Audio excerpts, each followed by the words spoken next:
A mochi moment from Mark, who writes, I just want to thank you for making GLP-1s affordable. What would have been over $1,000 a month is just $99 a month with Mochi. Money shouldn't be a barrier to healthy weight.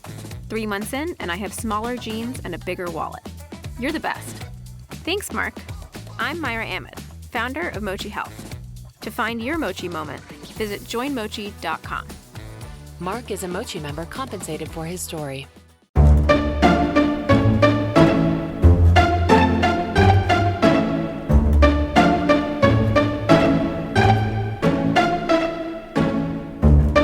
Welcome to Season 21 of the 5-Minute Biographies podcast from 5minutebiographies.com, where each week we tell you interesting things about interesting people in about 5 minutes.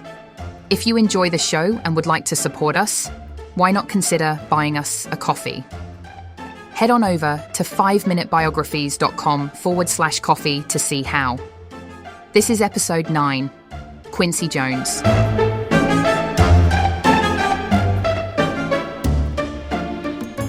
Across more than 7 decades of musical innovation, Quincy Jones shaped the sound of the modern world.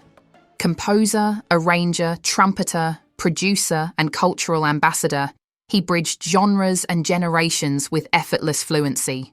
From the smoky jazz clubs of post-war America to the global stage of pop music, Jones's influence was so extensive that it's almost impossible to trace the history of 20th-century music without his name somewhere near the center. Quincy Delight Jones Jr. was born on the 14th of March 1933 on the south side of Chicago, a city that pulsed with the rhythms of jazz and the blues. His father, Quincy Sr., was a carpenter, and his mother, Sarah Francis, worked as a bank officer and apartment manager.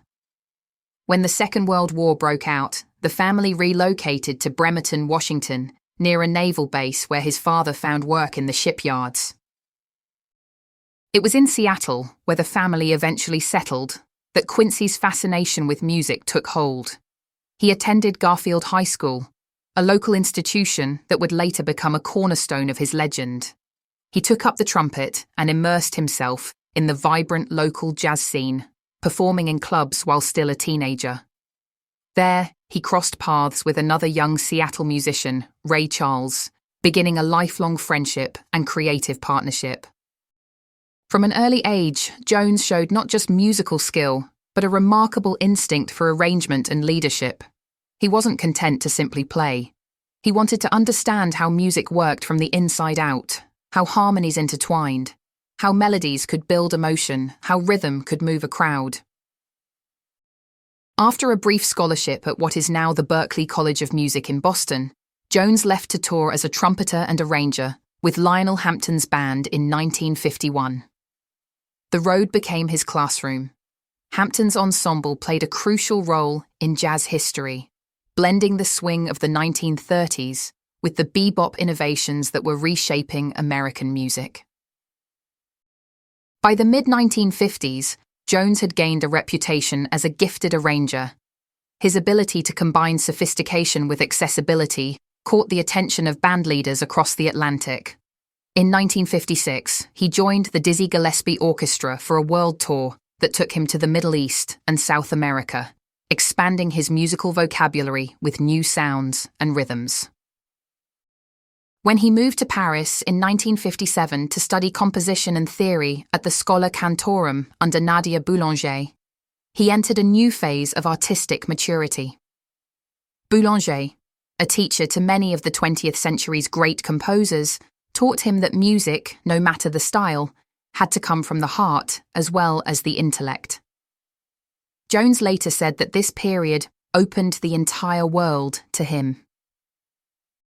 Returning to the United States at the turn of the 1960s, Jones joined Mercury Records, quickly rising to become its vice president, one of the first African Americans to hold such a position in a major record company. He balanced executive duties with creative projects, producing albums for Count Basie, Sarah Vaughan, and Dinah Washington. At the same time, Jones began composing for film and television. Hollywood had long been resistant to black composers, but his undeniable talent opened doors. He scored more than 30 films, including In the Heat of the Night, The Italian Job, The Getaway, and The Color Purple. His work brought jazz into the cinematic mainstream, infusing traditional orchestration with syncopation, soul, and swing. In 1964, he arranged and conducted the music for The Pawnbroker, marking a turning point for modern film scoring. The soundtrack's use of brass and rhythm as emotional cues paved the way for a generation of composers who would follow his lead. By the end of the decade, he was one of the most sought-after arrangers in the industry, able to shift seamlessly from a 60-piece orchestra to a small combo. Jones's next chapter would make him a household name. In 1978, he met a young Michael Jackson while working on the film The Wiz, an adaptation of The Wizard of Oz, featuring an all-black cast. Recognizing Jackson's ambition and raw potential, Jones agreed to produce his next solo album. The result, 1979's Off the Wall album, changed everything. A perfect fusion of funk, soul, pop, and disco, it set a new standard for crossover music. Their collaboration deepened with 1982's Thriller, which became the best-selling album of all time. Its seamless blend of genres, meticulous production, and cinematic storytelling bore the unmistakable stamp of Quincy Jones's perfectionism. He insisted on dozens of takes for a single vocal, layered rhythms with surgical precision, and built arrangements that felt both timeless and futuristic. Their final album together, Bad, in 1987, cemented both men's status as icons. By then, Jones was not only producing hits, he was redefining how records were made. His approach to the studio as an instrument in itself influenced everyone from Prince to Beyoncé. While music made him famous, Jones's humanitarian and cultural contributions are equally remarkable. In 1985, he produced the charity single We Are the World, written by Lionel Richie and Michael Jackson, which brought together dozens of the era's most prominent artists to raise money for famine relief in Africa. The project raised over $60 million and demonstrated the power of music to unite people across boundaries of race, genre, and geography. Jones continued to champion social causes throughout his career, supporting arts education, civil rights, and intercultural exchange. He helped establish the Quincy Jones Foundation, dedicated to connecting underserved youth with opportunities in the arts. His advocacy for musical literacy and creative freedom has inspired generations of young musicians. At the same time, he remained a restless innovator. He co-founded Vibe magazine, promoted new technology in music production, and worked with emerging talent well into the 21st century. His ear for potential remained uncannily sharp, whether discovering a jazz singer in a local club or mentoring a producer half a century his junior. Few musicians in history have received such a staggering array of honours. Quincy Jones has won 28 Grammy Awards out of more than 80 nominations, a record for any living artist, and in 1992 received the Grammy Legend Award. He has been inducted into the Rock and Roll Hall of Fame, honoured by the Kennedy Center, and awarded the National Medal of Arts. Yet Jones himself has often dismissed awards as mere decoration. He once quipped that trophies were just metal and marble. What matters is the message. His focus has always been on growth, collaboration, and the shared human experience behind the music. Even in his later years, Jones remained astonishingly active. He oversaw the 25th anniversary reissue of Thriller, produced documentaries exploring jazz and global music, and continued to champion diversity in the entertainment industry. His 2018 Netflix documentary, Quincy, directed by his daughter Rashida Jones, offered a moving portrait of a man who had lived several lifetimes in one. When asked how he wanted to be remembered, Jones once said, "As a cat who fought for love through music." That sentiment captures the essence of his life, a journey not defined by fame or fortune, but by the relentless pursuit of connection through art. Quincy Jones died at his home in Los Angeles on the 3rd of November 2024, at the age of 91 following a diagnosis of pancreatic cancer. The magnitude of Quincy Jones's legacy is difficult to quantify.